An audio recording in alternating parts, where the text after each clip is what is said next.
If you're reading this, you probably already think I'm the bad guy.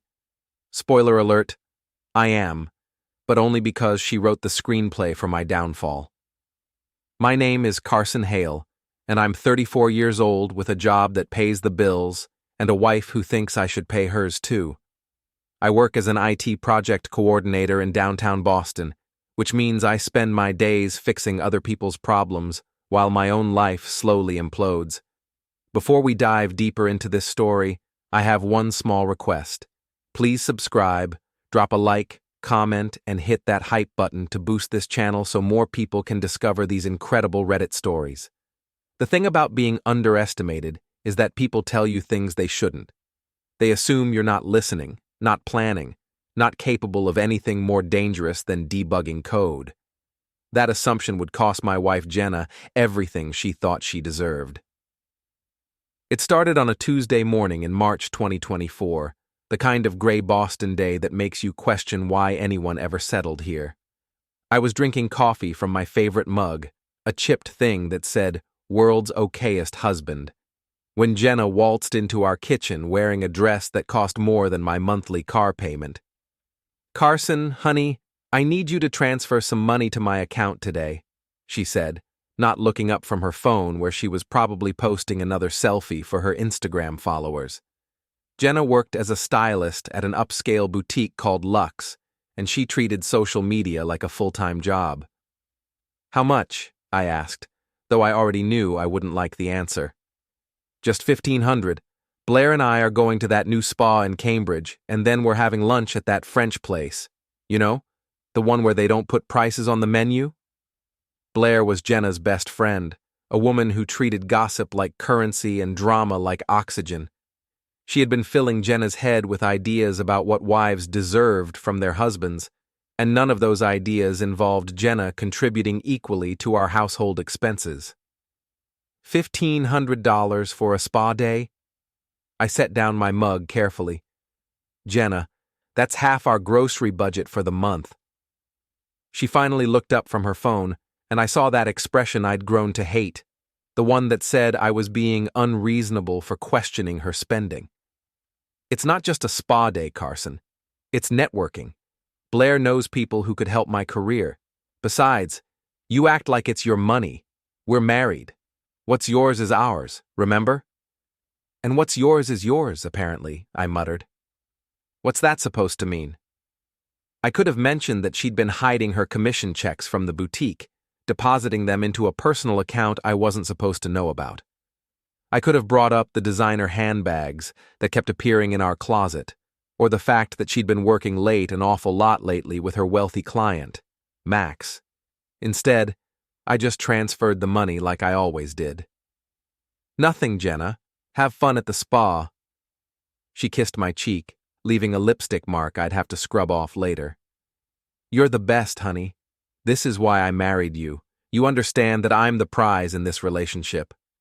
The prize. That phrase would come back to haunt her. After Jenna left for her spa day, I sat in our apartment staring at my laptop screen. We lived in a decent place in Somerville, nothing fancy but clean and safe.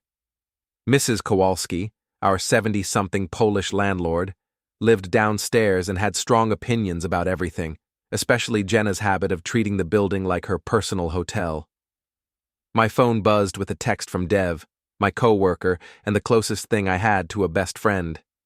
Dev was the kind of guy who could find humor in a funeral and sarcasm in a greeting card.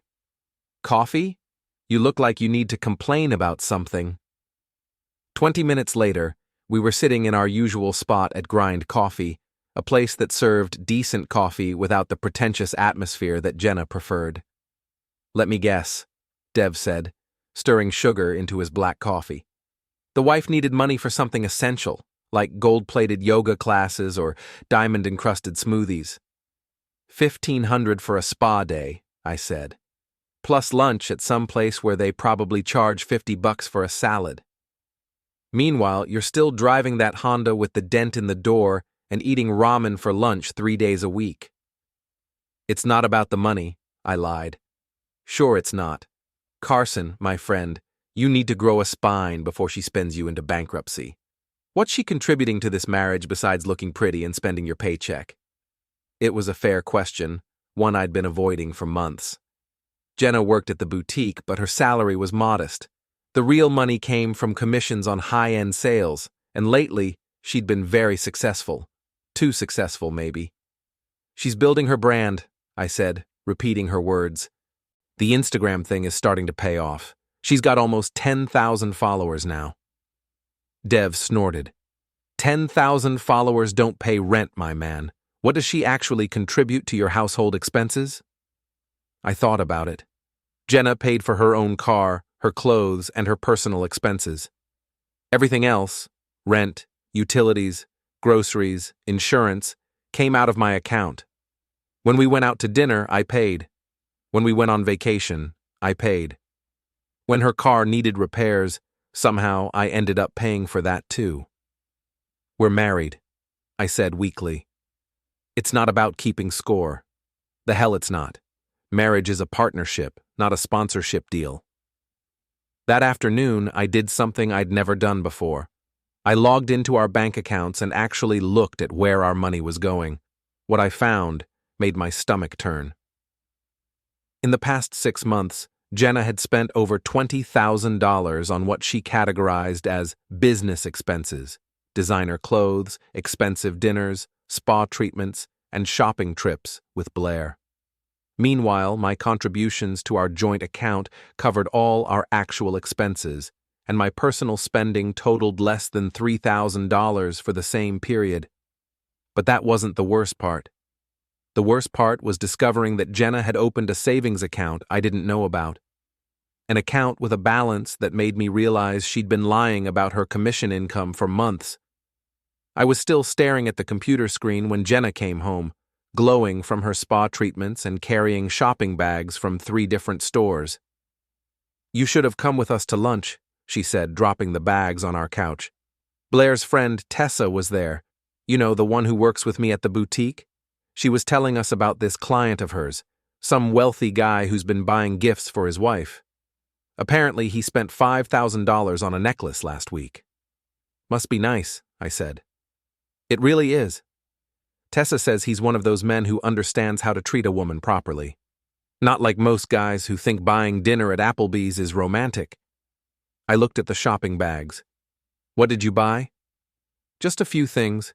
There was a sale at Nordstrom, and you know how I hate to miss a good deal." A sale at Nordstrom. Right. I didn't ask how much this sale had cost me, because I was afraid I'd say something I couldn't take back. That night, I lay in bed listening to Jenna breathe and thinking about Dev's words. When had I become a bank account with legs? When had my wife started treating me like a walking ATM instead of a partner? The answer came to me around 3 in the morning. It had been gradual, so slow I hadn't noticed until it was too late. First, it was just dinner dates where she'd forgotten her wallet. Then it was larger expenses that she'd promised to pay me back for, promises that were quietly forgotten. Finally, it became the expectation that I would simply handle all the real expenses while she focused on building her brand. I was the prize, all right. The consolation prize for a woman who wanted a lifestyle she couldn't afford on her own. The next morning, I made a decision that would change everything. I was going to find out exactly what my wife was hiding, and then I was going to do something about it. I started with the obvious place, her phone. Jenna was careless with her passwords, using the same combination of her birthday and our anniversary for everything. It took me less than 5 minutes to access her text messages while she was in the shower. What I found there made me freeze. Messages with Blair, talking about how boring I was and how she deserved better. Messages with Tessa about wealthy clients and how to maximize opportunities. And messages with someone named Max. Messages that started professional and gradually became something else entirely. Max, it turned out, was the wealthy client Tessa had mentioned. He was married, in his 40s, and had apparently developed a fascination with my wife that went far beyond buying clothes for his own spouse. The messages were flirtatious at first, then increasingly intimate. He'd been sending her gifts, expensive gifts that she'd been hiding from me. The most recent message thread made me want to throw her phone against the wall. Max. Can't stop thinking about yesterday. You looked incredible in that dress. Jenna. You shouldn't say things like that. You're married. Max. So are you. Doesn't seem to stop you from enjoying my gifts. Jenna. That's different. Carson doesn't appreciate what he has. He thinks buying me dinner at chain restaurants is romantic. Max. You deserve so much more than that. A woman like you should be worshipped, not taken for granted. Jenna. You understand me in a way he never could. Sometimes I wonder what my life would be like if I'd married someone who actually valued me. I read through months of messages, watching my marriage dissolve in real time. Jenna hadn't physically cheated, yet. But she'd been emotionally unfaithful for months. She'd been accepting expensive gifts from another man while complaining about my inability to provide her with the lifestyle she felt she deserved. The shower turned off, and I quickly put her phone back where I'd found it. When Jenna emerged from the bathroom in her robe, I was sitting on the bed pretending to check my email. "What do you want to do for dinner tonight?" she asked, toweling her hair dry. "I was thinking we could try that new steakhouse downtown," I said. "The one you've been wanting to go to." Her face lit up. "Really? That place is supposed to be amazing, but it's pretty expensive." "Don't worry about it," I said. "You're worth it." She kissed me, and I tasted betrayal on her lips. The steakhouse was exactly as expensive as advertised. Jenna ordered the most expensive item on the menu, a dry-aged ribeye with lobster tail, along with a bottle of wine that cost more than most people spend on groceries in a week. She was in her element, taking pictures of every course and posting them to Instagram with captions about living my best life and grateful for a husband who knows how to treat a lady. "This is perfect," she said, raising her wine glass. "This is how we should be living all the time." "On my salary?" I asked. "On our combined income," she corrected. "I've been doing really well at the boutique. My commissions have been incredible lately." "Have they?" Something in my tone made her look at me more carefully. "Of course they have. Why would you ask that?" "Just curious about how well exactly." "Well enough that I think we should start looking at bigger apartments. Maybe something in Back Bay or Beacon Hill. I found this amazing place online. It's only $4,000 a month." $4,000 a month. Nearly double what we were paying now, and she was suggesting it like it was nothing. "Jenna, that's more than I make in a month after taxes." "So? I told you, I'm doing well too. We can afford it together." "Can we? Because I've been looking at our finances and I'm having trouble seeing how your contributions would cover the difference." Her wine glass stopped halfway to her lips. "What do you mean you've been looking at our finances?" "I mean I've been tracking where our money goes. All of it. Including the money you've been hiding in that savings account you didn't tell me about." The color drained from her face, but she recovered quickly. "I don't know what you're talking about." "The account at Boston Private Bank. The one with $15,000 in it. Money that came from commissions you claimed were much smaller than they actually were." "Carson, you're being paranoid." "Am I? Because I'm also curious about where you got that necklace you're wearing. The one that costs more than my monthly salary. Did you buy that with your hidden commissions? Or was it a gift from someone else?" Her hand went instinctively to her throat, where a diamond necklace I'd never seen before caught the restaurant's lighting. "This was a gift from a grateful client," she said carefully. "Max?" The name hit her like a physical blow. She set down her wine glass with shaking hands. What are you talking about?" "I'm talking about the wealthy married man who's been buying you expensive gifts and telling you how much you deserve better than your boring husband. I'm talking about the emotional affair you've been having while I pay for everything in your life." "It's not an affair," she whispered.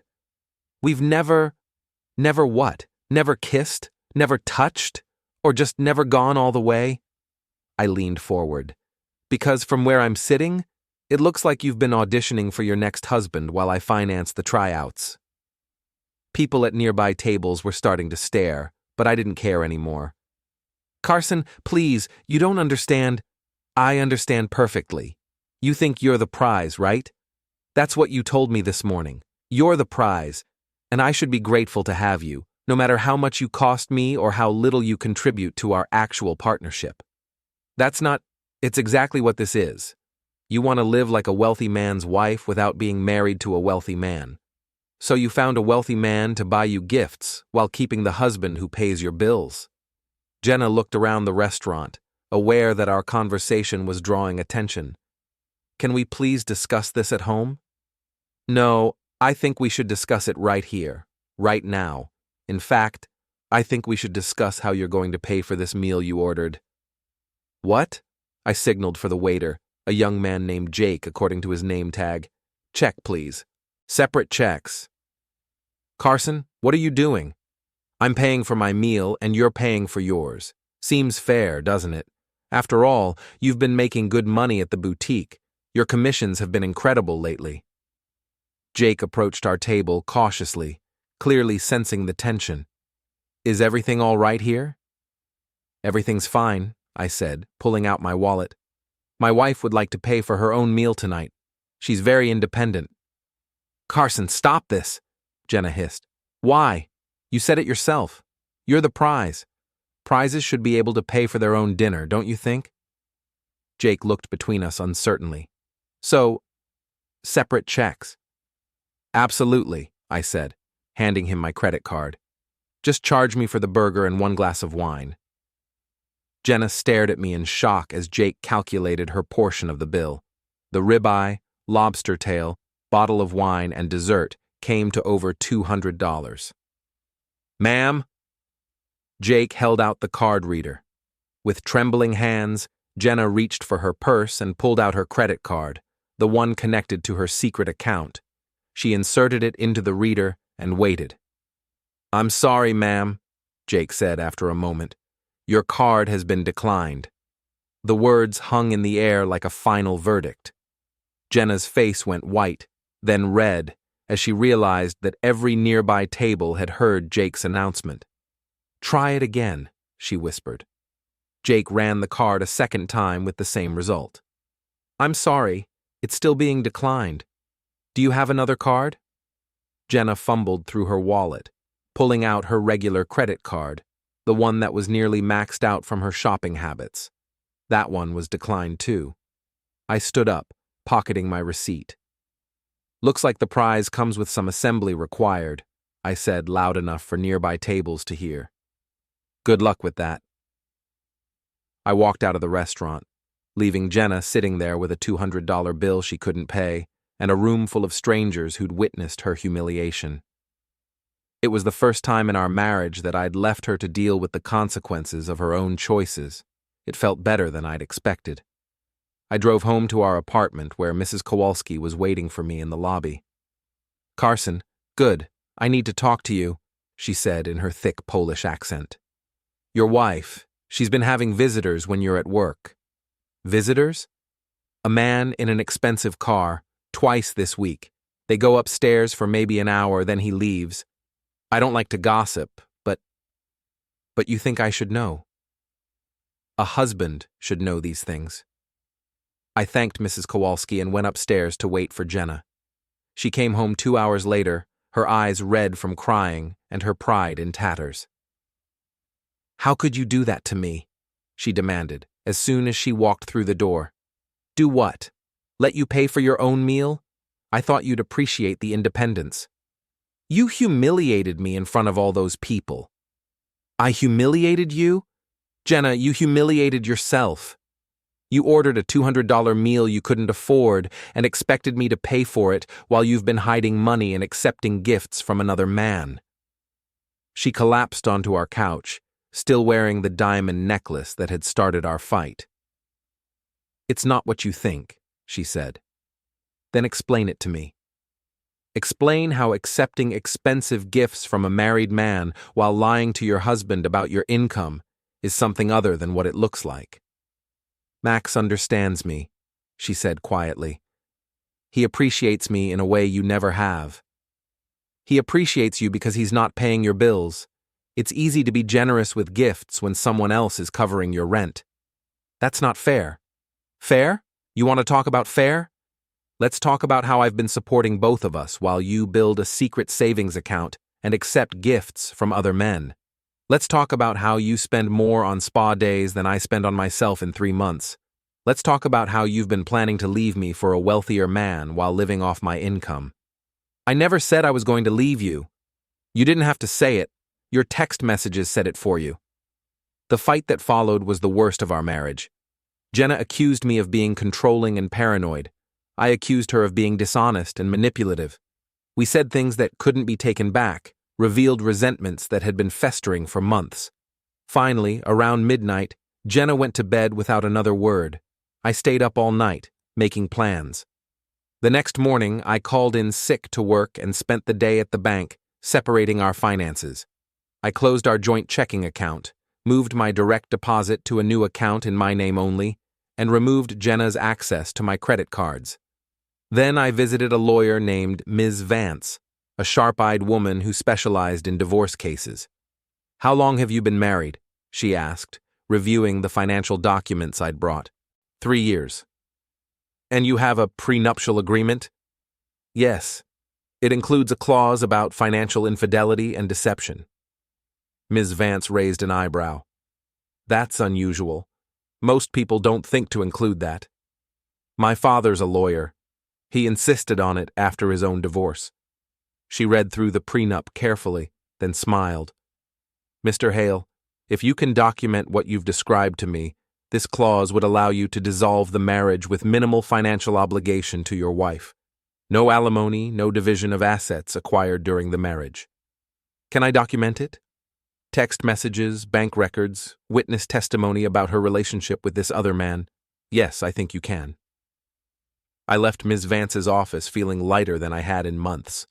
For the first time since discovering Jenna's betrayal, I had a plan that didn't involve simply accepting my situation. When I got home, Jenna was waiting for me with tears in her eyes and apologies on her lips. "Carson, I'm sorry about last night," she said. "I know I haven't been the best wife lately, but I want to make this work. We can go to counseling, work through our problems." "What problems are those exactly?" "Communication problems, trust issues. I know you're upset about Max, but nothing physical happened between us.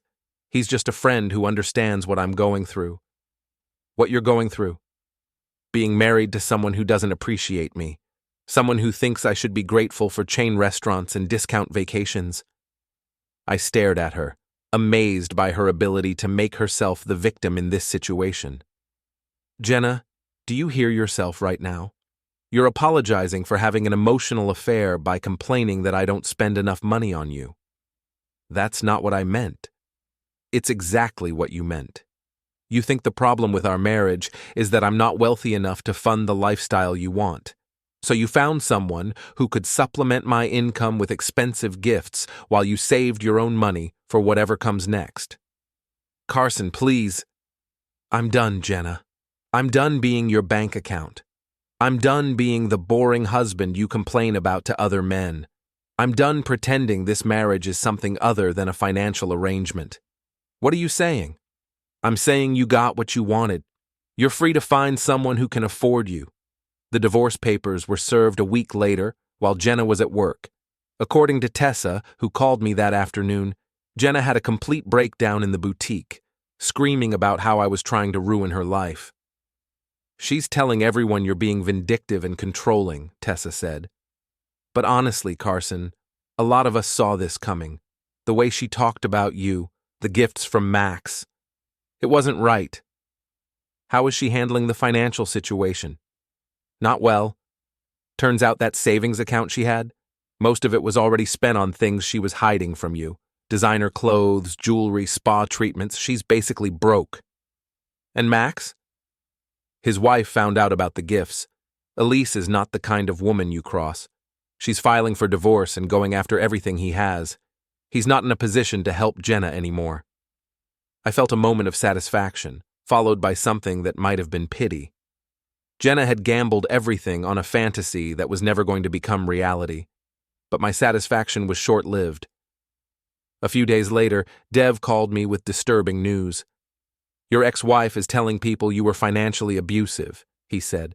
"She's claiming you controlled all the money and wouldn't let her have access to basic necessities. That's insane. She spent more on clothes in 1 month than most people spend in a year. I know that, and you know that. But she's got Blair backing up her story. They're painting you as some kind of controlling monster who kept his wife in poverty while living it up yourself." The smear campaign was more effective than I'd expected. Mutual friends began avoiding me, either believing Jenna's version of events or simply not wanting to get involved in the drama. My social circle, which had never been large to begin with, shrank to almost nothing. The worst part was discovering that some people actually believed her story. At a bar one Friday night, I ran into Tom and Jennifer, a couple we'd socialized with during our marriage. "Carson," Tom said uncomfortably when he saw me. "How are you holding up?"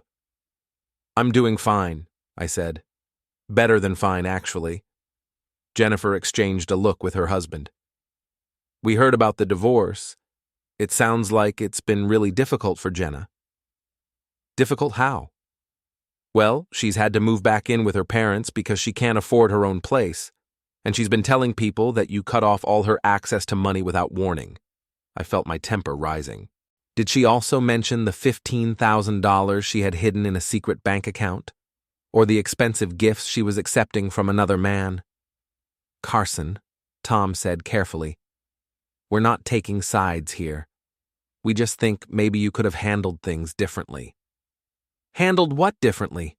Finding out my wife was cheating on me emotionally while lying about her income and spending my money on a lifestyle I couldn't afford?" "Look, man, we don't know all the details," Tom said, "but leaving her stranded at that restaurant was pretty harsh. A lot of people are talking about it. A lot of people should mind their own business."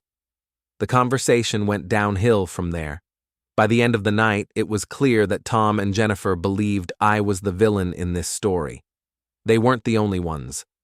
Over the next few weeks, I lost most of my social connections. People who had been friendly acquaintances suddenly became cold and distant. Invitations to parties and gatherings stopped coming. I found myself isolated, branded as the controlling husband who had financially abused his poor wife. The irony was bitter. I'd spent 3 years funding Jenna's lifestyle while she complained about my inadequacies, and now I was being punished for finally standing up for myself. But I wasn't done yet. If Jenna wanted to play the victim, she was about to learn that victims don't get to control the narrative forever. I started with social media. Jenna had been posting regularly about her journey of healing and her struggle to rebuild her life after financial abuse. Her Instagram followers ate it up, filling the comments with supportive messages and condemnations of her toxic ex-husband. But social media is a double-edged sword, and Jenna had never been careful about what she posted. I spent a weekend screenshotting every post she'd made during our marriage that contradicted her current narrative. Designer handbags, expensive dinners, spa days, luxury vacations, all documented in her own words and pictures. Then I created a simple timeline. On one side, Jenna's posts about her lavish lifestyle. On the other side, my bank statements showing who had paid for everything. The contrast was stark and damning. I didn't post it myself. Instead, I sent it to Dev, who had a talent for making things go viral. Within 24 hours, the timeline was circulating on Reddit, Twitter, and Instagram. The hashtag #DarTheRealPrize started trending locally, and suddenly, Jenna's narrative was falling apart. The comments on her posts changed overnight. Instead of sympathy, she was getting questions about her designer clothes and expensive lifestyle. People were asking how someone who was financially abused could afford $1,000 handbags and weekly spa treatments. Jenna tried to control the damage by claiming the luxury items were gifts or purchased during better times in our marriage. But the timeline made it clear that her spending had actually increased in the months leading up to our divorce. Then Tessa did something that surprised me. She posted her own thread on Twitter, revealing details about Jenna's relationship with Max and her constant complaints about her boring, cheap husband. Tessa included screenshots of text conversations where Jenna had bragged about manipulating me into paying for her lifestyle while she saved her own money. I stayed quiet during the divorce because it wasn't my business, Tessa wrote, but I can't watch her lie about Carson when I know the truth. He's a good man who deserved better than what she gave him. The revelation that Jenna had been involved with another man while married destroyed what remained of her victim narrative. Her Instagram followers began abandoning her in droves. The supportive comments turned into criticism and mockery. The hashtag, #TheRealPrize, evolved into a meme about entitled spouses who expect their partners to fund lifestyles they can't afford themselves. But Jenna wasn't finished fighting. If she was going down, she was determined to take me with her. The confrontation came on a Thursday night at Murphy's Pub, a place where our old friend group used to meet for drinks. I hadn't been there since the divorce, but Dev had convinced me to join him for a beer and some normalcy. We'd been there for about an hour when Jenna walked in with Blair and 2 other women I recognized from her Instagram posts. She spotted me immediately, and I saw her whisper something to her companions before walking over to our table. "Carson," she said, her voice loud enough to carry across the bar. "I didn't expect to see you here." "It's a free country, Jenna." "Is it? Because I've been feeling pretty trapped lately, thanks to your little social media campaign." People at nearby tables were starting to pay attention. I could see phones being pulled out, probably to record whatever was about to happen. "I didn't campaign for anything," I said calmly. "I just documented the truth." "The truth?" Jenna's voice rose. "The truth is that you're a vindictive, controlling man who can't stand the thought of his ex-wife moving on with her life." "Moving on with Max, you mean?" The question hit its target. Jenna's face flushed, and I could see her struggling to maintain her composure. Max was a friend who supported me through a difficult marriage. Unlike some people, he understood that a woman deserves to be treated like she matters. He understood that a woman deserves expensive gifts, you mean, right up until his wife found out and divorced him. You don't know anything about that situation. I know enough. I know he's broke now, which is probably why you're not wearing any of his gifts tonight. Jenna's hand went instinctively to her bare throat, where Max's diamond necklace used to rest. "You're pathetic," she said. "You always were. That's why I needed someone like Max in my life, someone who could show me what it felt like to be valued." Valued at about $5,000 in jewelry, right? What was your going rate exactly? The bar had gone quiet. Everyone was watching our confrontation, phones recording every word. "How dare you? How dare I what? Point out that you were accepting expensive gifts from a married man while complaining that your husband wasn't generous enough? How dare I mention that you lied about your income while spending mine on a lifestyle neither of us could afford?" "I never lied about anything." "Really? What about the savings account you hid from me? What about the commissions you claimed were half what you actually earned? What about telling Max that you wondered what your life would be like if you'd married someone who actually valued you?" Jenna went white. She hadn't realized I'd seen those particular messages. "You went through my phone," she whispered. "I went through the phone I was paying for, yes. Just like I went through the bank accounts I was funding and the credit card bills I was paying. Turns out when you support someone financially, you get to see where your money goes. You had no right. I had every right. I was your husband, not your sponsor, although I can see how you might have gotten confused about that." The crowd was getting larger. People were pulling out chairs, settling in to watch the show. Someone had started live streaming on Instagram. "You want to know the truth?" Jenna said, her voice shaking with rage. "The truth is that I settled for you. I could have done so much better, but I thought you had potential. I thought you might actually become someone worth being married to. And when that didn't happen, you went shopping for my replacement while I paid your bills. Max appreciated me. Max used you, just like you used me. The difference is that he got caught and lost everything, while I got smart and kept mine." Jenna looked around the bar, realizing that everyone was staring at her, recording her meltdown for social media posterity. "This isn't over," she said. "Yes, it is. It's been over since the night you couldn't pay for your own dinner. You just haven't accepted it yet." She stormed out of the bar with Blair and her friends trailing behind her. The crowd burst into applause and laughter. Someone shouted, "The real prize, ladies and gentlemen," and the entire bar erupted. I finished my beer while accepting congratulations from strangers who'd witnessed Jenna's public humiliation.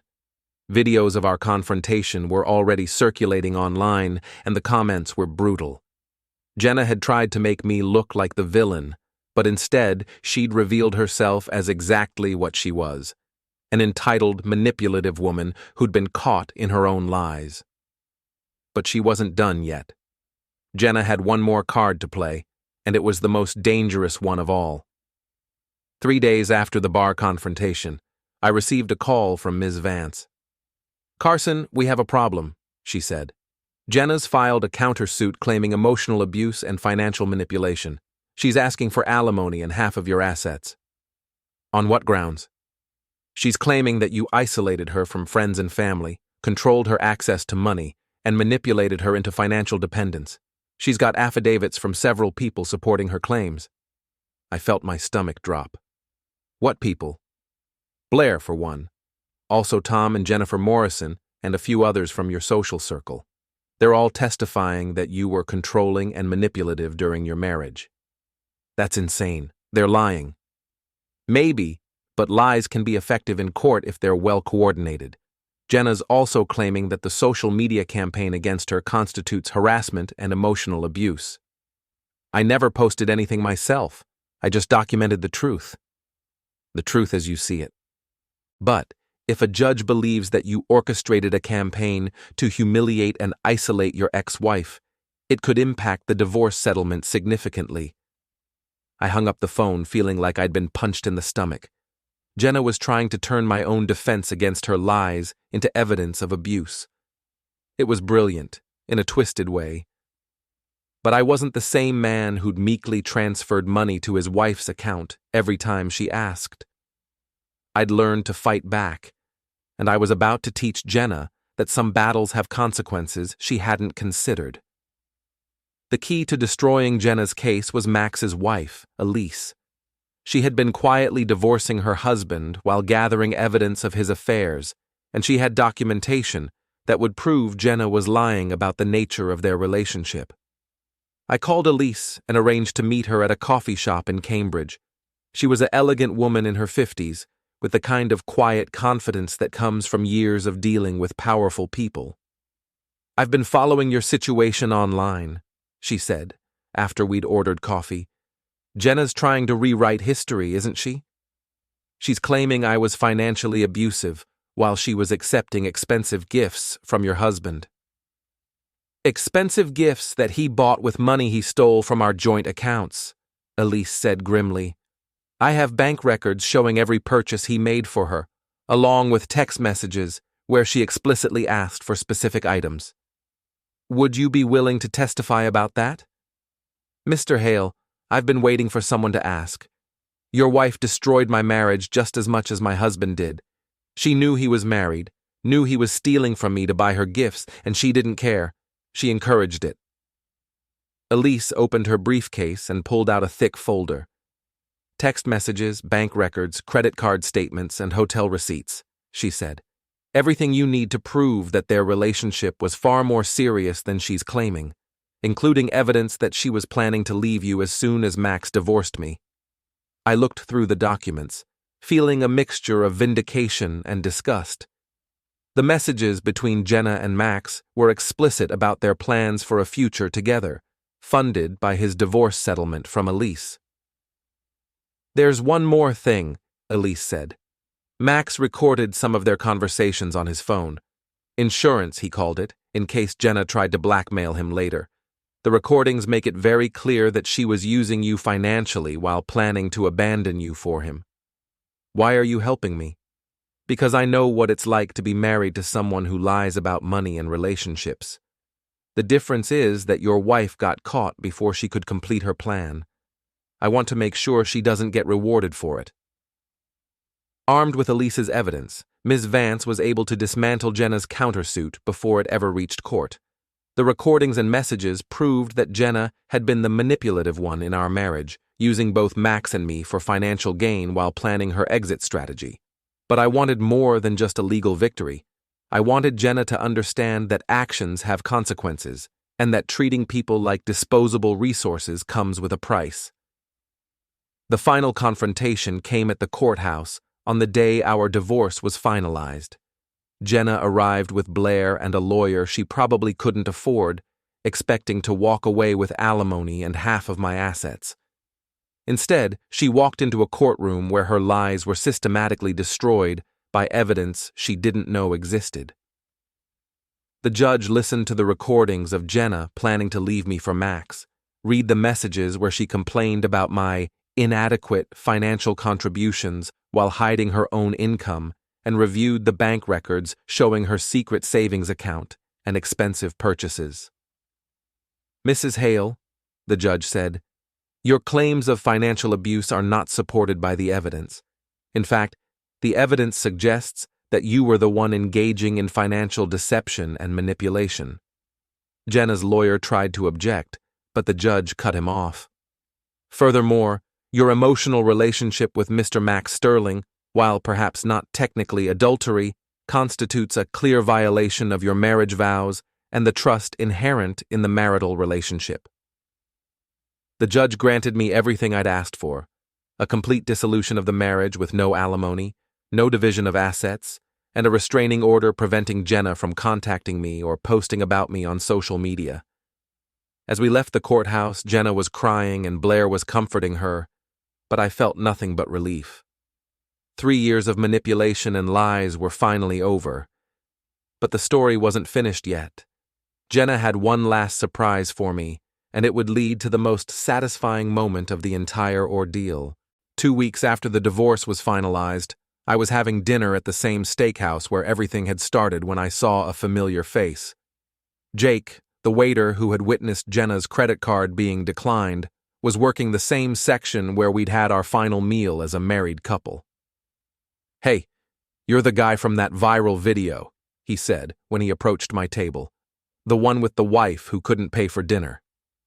"That's me." "Dude, that was legendary. We still talk about it here. Management uses it as an example of how to handle awkward situations professionally. I hope I tipped you well that night." "You did, but that's not the best part. Your ex-wife came back here last week." I looked up from my menu. "She did?" "Yeah, with some guy who wasn't the rich dude from before. This one looked like he was barely scraping by. Anyway, she ordered the same expensive meal she got that night with you, and when the check came, guess what happened? Her card was declined again? Worse, the guy she was with got up and left her there, just like you did. Said he wasn't paying for someone who ordered food she couldn't afford. She had to call her parents to come pick her up and pay the bill." I started laughing and couldn't stop. The image of Jenna sitting alone in the same restaurant where her marriage had ended, abandoned by another man who refused to fund her lifestyle, was too perfect. "The best part," Jake continued, "is that she tried to claim you were stalking her when she saw you on our social media page.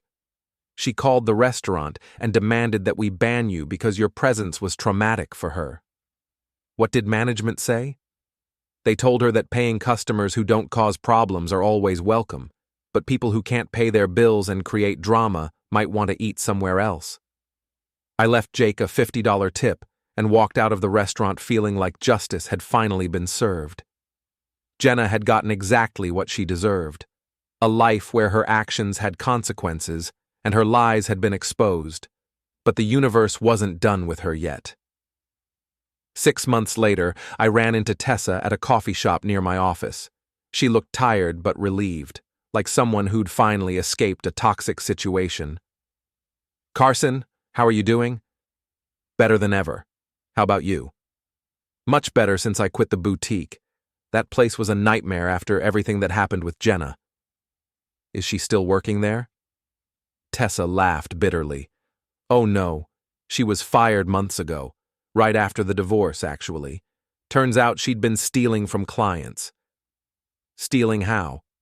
She was taking commissions on sales she didn't make, overcharging clients and pocketing the difference, and she'd been using the store's credit account to buy things for herself. The owner found out during an audit and called the police. Was she arrested? No. The owner decided not to press charges as long as she paid everything back. But she couldn't afford to, so she had to sign over the contents of that secret savings account you found. Every penny of it went to restitution. What's she doing now? Last I heard, she was working at a chain restaurant in the suburbs, waiting tables. Blair told me she's living with her parents and driving her mom's old car because she can't afford her own place. The irony was perfect. Jenna, who had complained about chain restaurants and modest lifestyles, was now working at the kind of place she'd once mocked, serving the kind of customers she'd felt superior to. There's one more thing, Tessa said. She tried to get back together with Max after his divorce was finalized. How did that go? He's broke. Elise took everything in the divorce, and he's working as a car salesman now. When Jenna found out he couldn't afford to buy her gifts anymore, she ghosted him completely. So they deserved each other after all. Pretty much. I heard he's dating someone new now, a woman who actually has her own money and doesn't expect him to pay for everything. Funny how that works. I walked away from that conversation, feeling like all the pieces had finally fallen into place. Jenna had gambled everything on a fantasy lifestyle funded by other people's money, and when that fantasy collapsed, she'd lost everything she'd taken for granted. But the story still wasn't over. There was one final chapter waiting to be written, and it would happen in the most unexpected place of all. A year after our divorce, I was promoted to senior project manager at my company.